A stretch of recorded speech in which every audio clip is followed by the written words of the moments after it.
Cette semaine, le Saint-Esprit est-il toujours d'actualité? Nous voulons nous poser une question ce matin. Qui est le Saint-Esprit et pourquoi Jésus l'a-t-il promis? Je dois dire que tout à l'heure, nous avons été bénis par ces magnifiques chants qui nous ont été interprétés, mais non seulement ont été interprétés, mais qui ont fait vibrer toute l'Église. Lorsque l'Église chante ensemble, il y a quelque chose qui se dégage et on se sent en communion avec Dieu et les uns avec les autres. Ainsi, sœur Nadine et toute l'équipe, continuez, c'est le bon sens. Nous avons nos Bibles et nous lisons à nouveau Jean chapitre 14, verset 16 et verset 17. Et moi, je prierai le Père, et il vous donnera un autre consolateur, afin qu'il demeure éternellement avec vous. L'Esprit de vérité que le monde ne peut recevoir, parce qu'il ne le voit point et ne le connaît point, mais vous le connaissez, car il demeure avec vous et il sera en vous. Ces 6 néophytes qui cet après-midi seront immergés au nom du Père, du Fils et du Saint-Esprit ont été convaincus par le Saint-Esprit. Tous ceux et toutes celles qui viennent dans ce monde viennent par l'autorisation de Dieu. Nous pouvons ce matin nous réjouir de savoir que des femmes et un homme ont choisi d'accepter Jésus-Christ comme leur Seigneur et leur Sauveur. Il y a de la joie dans le ciel. Et nous voulons penser à ces âmes, penser à ces personnes qui disent oui à Jésus, qui donnent leur vie et leur cœur à Jésus pour la vie. Le texte a été lu.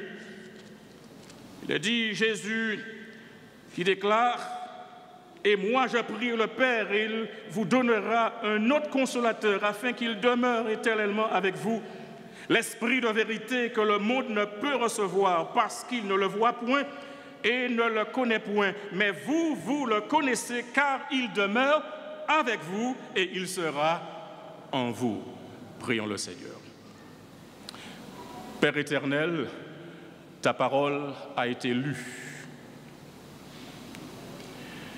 L'expression de la prière de Jésus, nous l'avons découverte. Jésus qui prie pour que nous recevions un autre consolateur.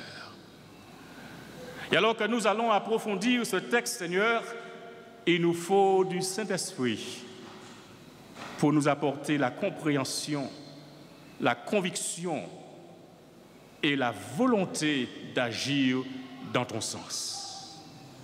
Et maintenant, bon Père éternel, prends possession de ton serviteur, cache-le derrière la croix, afin que tu sois vu et que ton message soit entendu dans le nom puissant de Jésus. Amen. Jésus a déclaré « Et je prierai le Père » en sorte qu'il nous accorde un autre consolateur.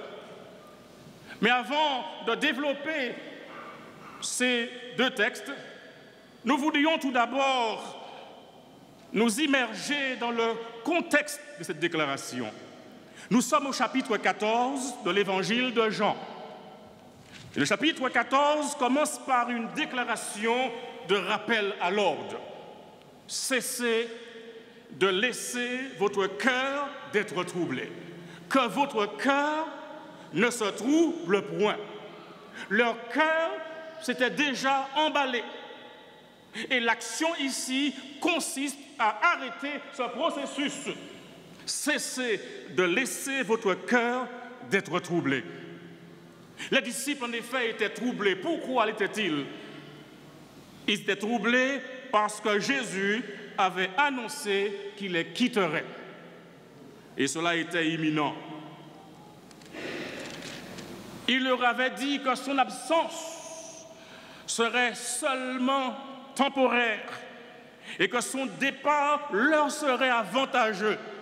Je ne sais pas si le départ de parents est toujours avantageux pour des enfants qui sont accrochés à ces derniers. Et parfois, c'est à chaudes larmes que l'on voit partir les parents. Et quelle que soit la nature du départ. Mais Jésus dit que son départ leur serait avantageux. Mes frères et sœurs, le chapitre 14 continue la séquence conversationnelle commencée au chapitre 13, verset 31. Mais il faut comprendre que le discours du chapitre 14 a été prononcé dans un endroit important, dans la chambre haute. Nous parlons du Saint-Esprit. Et nous savons comment Jésus a dit aux disciples d'aller dans la chambre haute et d'attendre la venue du Saint-Esprit. Ce discours du chapitre 14 a été prononcé dans la chambre haute avant le départ de Jésus pour le mont des Oliviers et Gethsémani. Et pendant ce discours, Jésus va dire plusieurs choses. Par exemple, il va dire « parce que je m'en vais au Père ». Il aura parlé de choses qui doivent demander. « Parce que je m'en vais au Père ». Au verset 13 du chapitre 14 de Jean, il dit « et tout ce que vous demanderez en mon nom, parce que je m'en vais au Père ». Et Jésus qui va au Père, il va à la maison. Et la maison est repue parce que je m'en vais au Père. Vous pouvez demander ce que vous voulez. Notez ce qui est dit au verset 13, « Je le ferai ». Le verset 14 reprend la même idée. « Si vous demandez quelque chose en mon nom, je le ferai ». Vous et moi, nous avons des challenges. Vous et moi, nous avons des défis à relever. Mais si nous demandons quelque chose au Père au nom de Jésus, il nous le donnera. Le fait que les hommes doivent adresser des requêtes au Père au nom de Jésus, mais Jésus est celui qui apporte la réponse. Cela souligne quoi? Cela souligne l'unité du Fils et du Père. Au verset 16, il est dit que le Père répond aux requêtes qui lui sont adressées. Mais maintenant, Jésus introduit une autre dimension. Et quelle est cette autre dimension? Jésus introduit une autre dimension. Il n'y a pas que les hommes qui prient le Père. Mais ici, nous voyons Jésus dit « Et moi, je prierai le Père ». Et quand Jésus prie le Père, il ne le fait pas au nom de quelqu'un. Hello? Quand Jésus prie le Père, il ne le fait pas au nom de quelqu'un.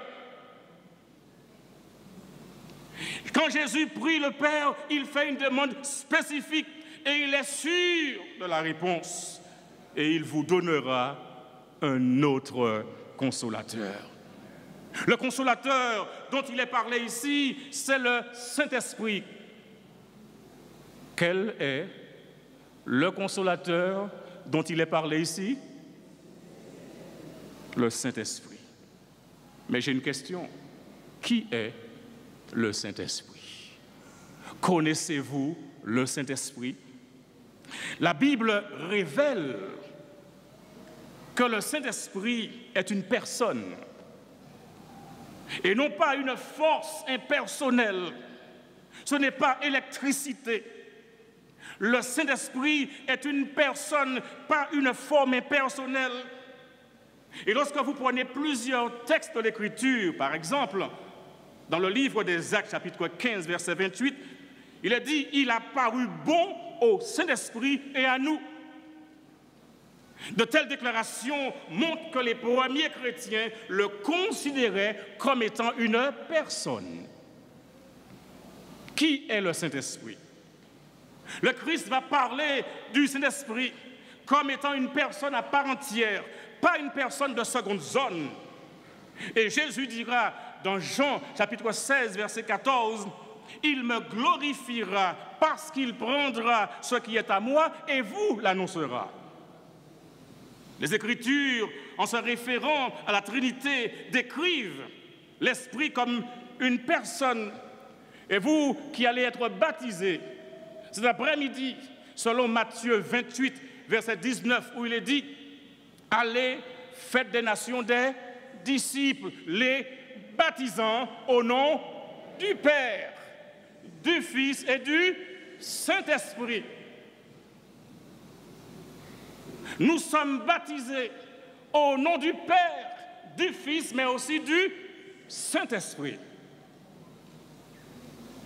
Le Saint-Esprit possède une personnalité. Je voudrais que vous compreniez cela. Le Saint-Esprit agit. Lorsque vous allez dans Genèse chapitre 6, verset 3, l'Écriture déclare, « Alors l'Éternel dit, mon esprit ne restera pas toujours dans l'homme. Car l'homme n'est que chair et ses jours seront de 120 ans. » Le Saint-Esprit agit. Ensuite, le Saint-Esprit enseigne. Car le Saint-Esprit vous enseignera à l'heure même ce qu'il faudra dire. Luc 12, verset 12. Il convainc. Jean 16, verset 8 déclare, « Et quand il sera venu, il convaincra le monde en ce qui concerne le péché, la justice et le jugement. » Il agit, il enseigne, il convainc, mais également le Saint-Esprit dirige les affaires de l'Église. Vous pensez que l'Église va chavirer, va capoter, mais l'Église ne va jamais capoter. L'Esprit Saint dirige les affaires de l'Église. Amen. Pendant qu'ils servaient le Seigneur dans leur ministère et qu'ils jeûnaient, le Saint-Esprit dit « Mettez à part Barnabas et Saul pour l'œuvre à laquelle je les ai appelés. » Parfois, nous ne comprenons pas ce qui se passe.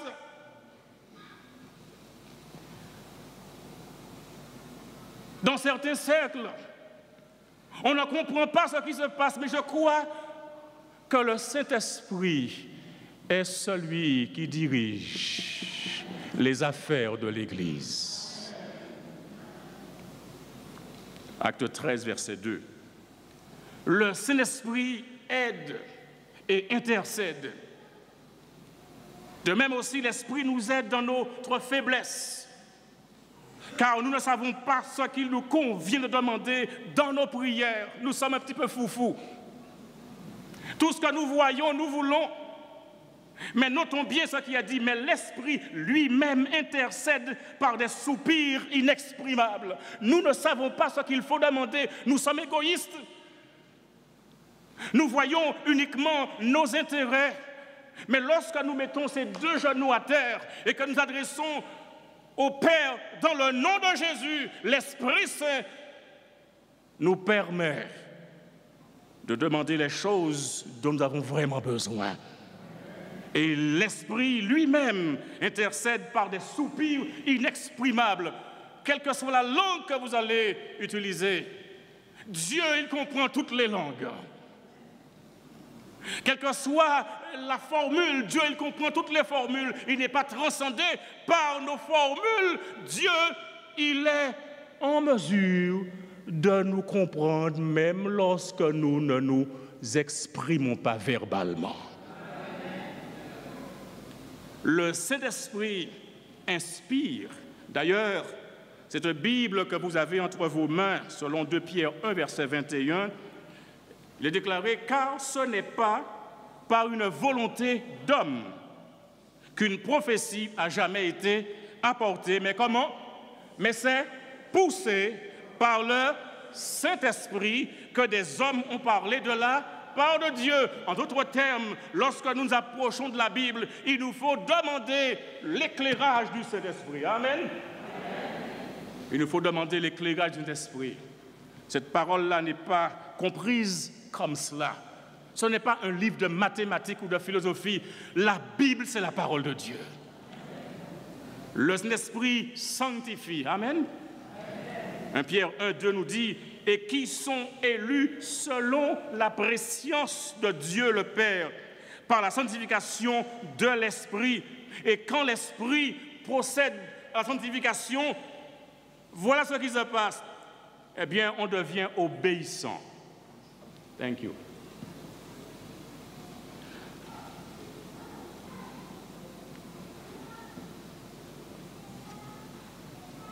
Quand l'Esprit nous sanctifie, il y a quelque chose qui se passe, c'est que nous devenons obéissants. À moins d'être sanctifiés par l'Esprit, ne pouvons obéir. Ce n'est pas la concentration, ce n'est pas la méditation transcendantale qui fait cela, mais c'est la sanctification de l'Esprit de Dieu, afin qu'il devienne obéissant et qu'il participe à l'aspersion du sang de Jésus-Christ, que la grâce et la paix vous soient multipliées. Comprenez, mes chers amis, mes frères et sœurs, que ces actions ne peuvent être accomplies par une simple puissance ou influence ou par un attribut divin. Seule une personne en est capable. Je voudrais vous dire davantage. Le Saint-Esprit est vraiment Dieu. Et les Écritures présentent le Saint-Esprit en tant que Dieu. Lorsque je lis dans le livre des Actes, ou le livre de Luc, qui rédige le livre des Actes, chapitre 5, versets 3 et 4, vous connaissez cette expérience. Donnez-moi 2 noms qui vous viennent à l'esprit quand vous pensez à Actes chapitre 5. 2 noms, rapidement. Ananias, oui, très bien, 20 sur 20. Ensuite, Saphira, 20-20. Nous avons ici 2 noms qui nous viennent.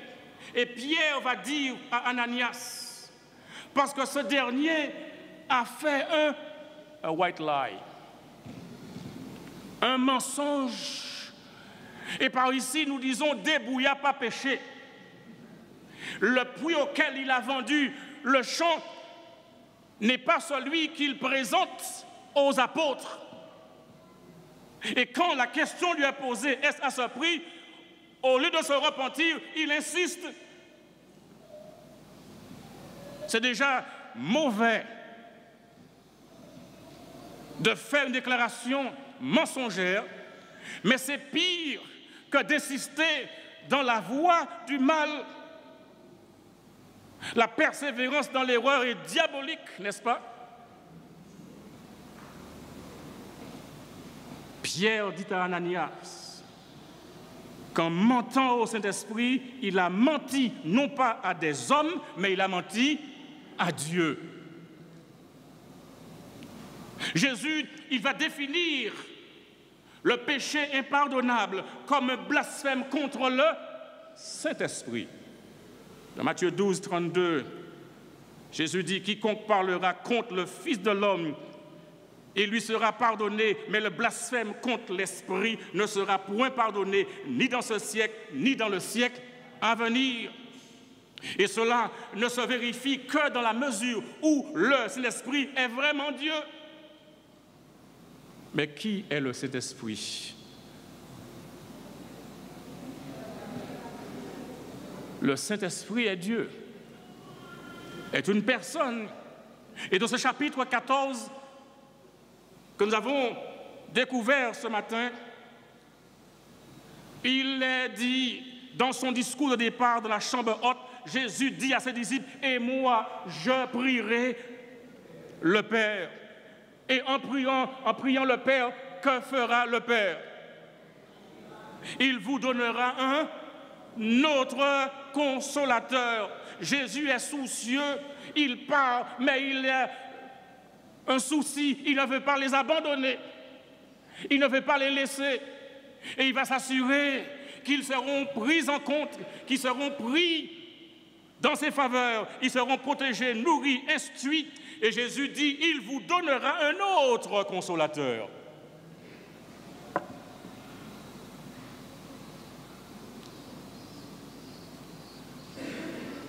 Pensez-vous que ceci va apporter un peu de baume au cœur des disciples attristés?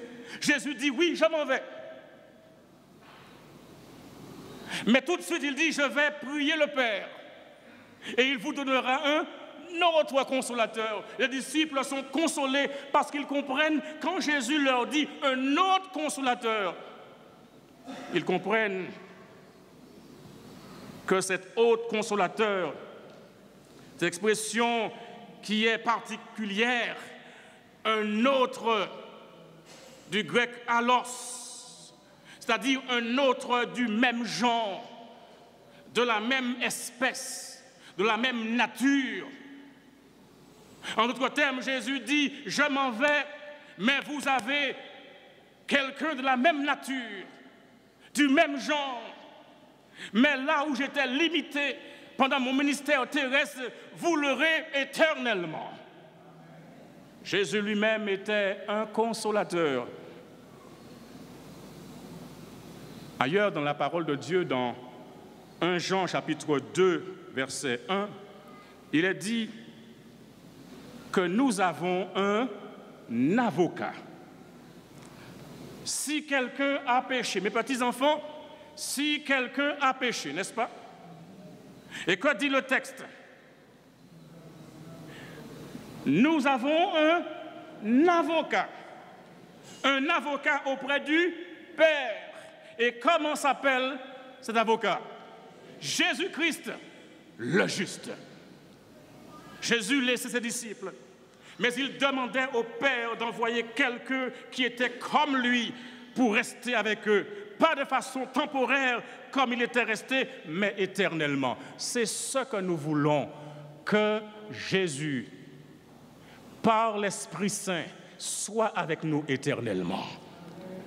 Et moi, je prie le Père, et il vous donnera un autre consolateur, un paraklétos, un terme qui est utilisé dans le Nouveau Testament que par Jean. Et paraklétos est composé de la préposition para, qui signifie à côté, et de l'adjectif klétos, qui signifie appeler, ou quelqu'un qui est appelé. Nous voyons ici, le consolateur, c'est un paraklétos. Un paraclet, para, à côté, et klétos, appelé. Le Saint-Esprit est appelé à être à côté de nous. Amen. Vous voyez, quand des gens sont amoureux et ils marchent bras sur bois de, ok, le Saint-Esprit ne marche pas devant ou derrière. Et parfois, quand les gens sont en marche, eh bien, on peut avoir le mari qui court devant et la femme qui galope derrière. Mais avec l'esprit, ce n'est pas ainsi. C'est bras dessous, et on marche ensemble. Oh, quelle magnifique relation!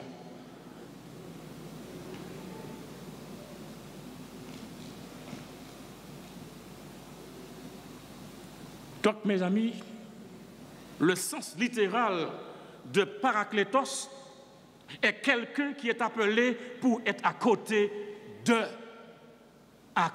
nous. Toutefois, dans l'emploi des Écritures, le mot semble refléter plus un sens actif qu'on le trouve dans le verbe correspondant exhorter, parakaleo, consoler, donc quelqu'un qui exhorte. Vous qui allez être baptisés, l'Esprit de Dieu vous sera donné, il sera à côté de vous, il vous consolera, il vous exaltera, il sera avec vous éternellement. Le terme d'avocat n'est pas tout à fait approprié pour décrire ni le travail du Saint-Esprit ou celui de Christ. Vous savez pourquoi? C'est parce que le Père et le Fils travaillent en parfaite collaboration pour le salut de l'homme. C'est Satan, l'ennemi de Dieu, qui présente le Père comme étant sévère et dur, comme étant indisposé à pardonner le pécheur et comme étant disposé à pardonner uniquement que sur l'intercession du Fils. C'est vrai que l'incarnation, la mort et la résurrection de Christ rendent le pardon possible. Mais comprenez que le Père et le Fils aiment le pécheur et œuvrent ensemble pour son salut. Un avocat, du point de vue humain, n'est pas nécessaire pour persuader le Père à avoir de la miséricorde envers le pécheur. Et si vous voulez apprendre l'amour et la compassion du Père, vous n'avez qu'à regarder le Fils. Vous voulez savoir ce qui est dit concernant ceci dans le chapitre 1 de Jean, verset 18, très édifiant. Personne n'a jamais vu Dieu.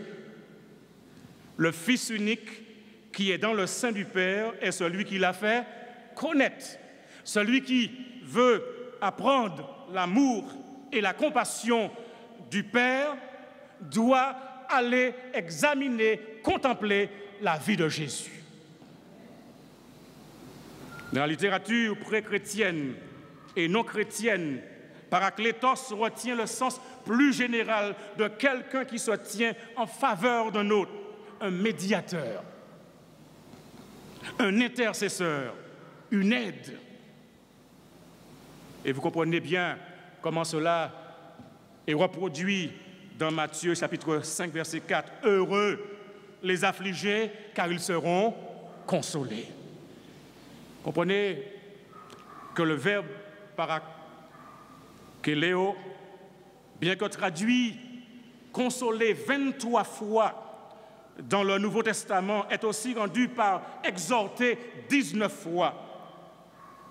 Lorsqu'on appelle le Saint-Esprit un consolateur, c'est renforcer un seul aspect de son œuvre, parce qu'il est aussi un exhortateur.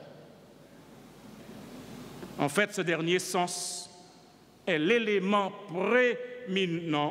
prominent du travail de l'Esprit tel qu'il est défini par Jean. Dans Jean, chapitre 14, verset 26, il est déclaré « Mais le Consolateur, l'Esprit Saint, que le Père enverra en mon nom, vous enseignera toutes choses et vous rappellera tout ce que je vous ai prescrit. » Quand sera venu le Consolateur que je vous enverrai de la part du Père, l'Esprit de vérité qui vient du Père, il rendra témoignage de moi. Jean 15, verset 26. Et quand il sera venu, il convaincra le monde en ce qui concerne le péché, la justice et le jugement. Jean 16, verset 8. Mais écoutez ce que nous dit Jean 16, verset 13. Quand le Consolateur sera venu, l'Esprit de vérité, il vous conduira dans toute la vérité, car il ne parlera pas de lui-même, mais il dira tout ce qu'il aura entendu et il vous annoncera les choses à venir. Et enfin, Jean 16, verset 14 déclare « Il me glorifiera, parce qu'il prendra de ce qui est à moi et vous l'annoncera. » Pourquoi Jésus a-t-il promis le Saint-Esprit? Pourquoi? Notons bien sa prière, il dit « Je prie le Père, et il vous donnera un autre consolateur, afin quoi? Afin qu'il demeure. Un jour, 2 jours, 1 année, afin qu'il demeure éternellement avec vous. Pour être avec nous éternellement, pas temporairement, comme Christ durant son ministère terrestre, mais éternellement. C'est pourquoi il nous l'a promis, pour qu'il demeure avec nous éternellement. L'Esprit que le monde ne peut recevoir parce qu'il ne le voit point et ne le connaît point, mais vous le connaissez car il demeure avec vous et il sera en vous. L'Esprit de vérité, il est question ici. Une expression qui apparaît au chapitre 15, au chapitre 16, et l'emphase ici semble être sur le fait que l'Esprit définit, l'Esprit impartit, mais aussi l'Esprit défend la vérité. L'Esprit guiderait les disciples dans toute la vérité. Et alors que j'atterris maintenant, c'est important de souligner qu'il y a un contraste entre le monde qui est incapable de voir et de connaître l'Esprit. Le monde ici représenté dans Matthieu 4, verset 8, où le diable, qu'est-ce qu'il va faire? Il va tenter Jésus. Et lorsque vous allez dans la présentation de Matthieu, chapitre 4, verset 8, il y a ici une tentation sublime. Le diable transporta encore sur une montagne très élevée, lui montra tous les royaumes du monde et leur gloire. Le diable, qu'est-ce qu'il fait? Miroiter devant Jésus les royaumes de ce monde, la gloire des royaumes. Et il va lui dire, si seulement tu te prosternes et m'adores, je te donnerai toutes ces choses-là. On pourrait avoir les yeux remplis de la gloire du monde, des prestiges, de toutes ces choses qui constituent des attraits. Mais Jésus, il va refuser parce que Jésus sait ce qu'il est et qui il est. Jésus est le Créateur. Et le monde est en contraste. Il ne le voit pas. Le pronom se réfère à l'esprit. Le monde manque de perception spirituelle. Parce que ces choses-là, selon Paul, dans 2 Corinthiens 2, verset 14, ces choses-là, l'homme animal ne reçoit pas les choses de l'Esprit de Dieu, car elles sont une folie pour lui. Et il ne peut les connaître parce que c'est spirituellement qu'on en juge. Et il ne le connaît point. Encore, les disciples à Éphèse baptisés du baptême de Jean n'avaient pas même entendu dire qu'il y ait un Saint-Esprit, encore moins le monde aurait une quelconque connaissance de lui. Le monde ne connaissait pas son existence. Le monde ne répondait pas à son appel pour la repentance. Mais la Bible dit, et Jésus dit, mais vous. Et ici, le pronom est emphatique dans le grec. Les disciples sont fortement contrastés avec le monde, avec vous. C'est avec l'Église. L'expression en vous souligne l'habitation du Saint-Esprit dans le cœur de chaque chrétien individuellement. S'il est dans le cœur du voisin, de la voisine, du frère ou de la sœur, mais pas dans le vôtre, il y a un problème. Alors ce matin, je veux m'asseoir, mais pas avant de vous avoir posé cette question. Voulez-vous laisser le Saint-Esprit faire sa demeure en vous? Voulez-vous laisser le Saint-Esprit faire sa demeure en vous? Le Saint-Esprit est toujours d'actualité. La prophétie est claire, dans les derniers jours, je répandrai de mon esprit sur toute chair. Nous avons besoin du Saint-Esprit. Nous avons besoin d'être baptisés du Saint-Esprit, d'être remplis de l'Esprit qui va nous conduire dans toute la vérité, qui fera que nous soyons obéissants, qui nous enseignera, qui nous sanctifiera, qui intercédera, qui nous convaincra de péché, de justice et de jugement. L'Esprit de Dieu, nous en avons besoin aujourd'hui, et l'Église, lorsqu'elle est remplie d'Esprit Saint, réalise l'expérience de la Pentecôte. Voulez-vous que l'Esprit de Dieu fasse sa demeure en vous?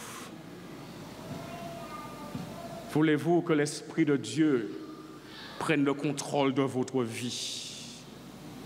Voulez-vous que l'Esprit Saint soit avec vous, c'est-à-dire avec l'Église? Voulez-vous que l'Esprit Saint fasse son habitation en vous, dans votre cœur? Si c'est là votre désir véritablement, je vous invite tout simplement à lever la main là où vous êtes. Père céleste, loué sois-tu. Ces mains qui se sont levées représentent l'expression de chacun de faire que le Saint-Esprit habite en eux. Puisses-tu prendre la direction de la vie de chaque personne ici présente et permets que, remplis d'Esprit Saint, nous accomplissions la mission que tu nous as confiée et que nous demeurions dans la vérité, dans la fraternité et que nous soyons préparés pour le retour de Jésus. Bénis tes enfants, bénis cette Église et bénis tous ceux et toutes celles qui ont suivi ce programme par le biais du net. Nous avons prié dans le précieux nom de Jésus et pour ta seule gloire. Amen.